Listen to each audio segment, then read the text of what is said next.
PM Modi आज से 3 दिन के यूरोप दौरे पर हैं, लेकिन इस वक्त देश संकटों में घिरा है। एक तरफ बिजली संकट है तो दूसरी तरफ बढ़ती महंगाई है, तो वहीं देश की अर्थव्यवस्था पहले ही पटरी से उतर चुकी है। बेरोजगारी की दर लगातार देश में नए नए रिकॉर्ड बना रही है। मोदी शासन को 8 साल हो चुके हैं, लेकिन मोदी सरकार अपने हर लक्ष्य से काफी पीछे है, तो वहीं जनता से किए हर वादे पर पीएम मोदी फेल हैं। इसको लेकर कांग्रेस सांसद राहुल गांधी ने एक बार फिर मोदी सरकार को घेरा है। देखते हैं ये रिपोर्ट।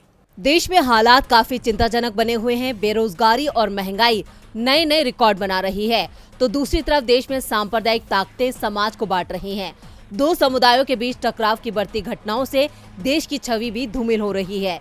इसे लेकर कांग्रेस सांसद राहुल गांधी ने आज एक बार फिर पीएम मोदी पर जमकर निशाना साधा। उन्होंने केंद्र सरकार पर आरोप लगाया कि उसका कुशासन इस बात का उदाहरण है कि कैसे दुनिया की सबसे तेजी से बढ़ती अर्थव्यवस्था में से एक को बर्बाद किया जाए। देश में भीषण गर्मी पड़ रही है, जिसकी वजह से बिजली की मांग भी बढ़ रही है, लेकिन हमारा देश बिजली संकट से गुजर रहा है, जिसको लेकर राहुल ने ट्वीट करके लिखा, बिजली संकट, रोजगार संकट, किसान संकट, मुद्रास्फीति संकट। प्रधानमंत्री मोदी का 8 साल का कुशासन इस बात का एक उदाहरण है कि कैसे दुनिया की सबसे तेजी से बढ़ती अर्थव्यवस्थाओं में से एक को बर्बाद किया जाए। राहुल गांधी ने बढ़ती महंगाई और बेरोजगारी को लेकर बीजेपी की केंद्र सरकार पर हमले तेज कर दिए हैं। इससे पहले उन्होंने कहा था कि बीजेपी को नफरत का बुलडोजर रोककर देश के पावर प्लांट चलाने पर विचार करना चाहिए। साथ ही उन्होंने पीएम मोदी से सवाल पूछा था कि देश में और उसमें रहने वाले लोगों की पीएम मोदी को चिंता है।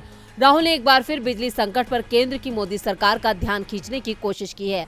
राहुल गांधी ने कहा, मैंने 20 अप्रैल को ही मोदी सरकार से कहा था कि उन्हें देश में नफरत का बुलडोजर छोड़कर पावर प्लांट शुरू करना चाहिए।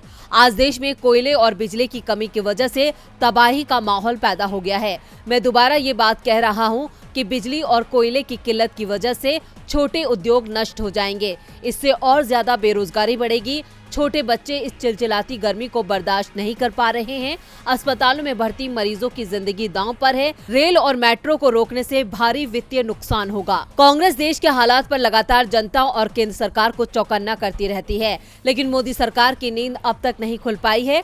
अब देखना होगा कि राहुल के इस हमले के बाद बीजेपी क्या पलटवार करती है। डीबी लाइव की रिपोर्ट।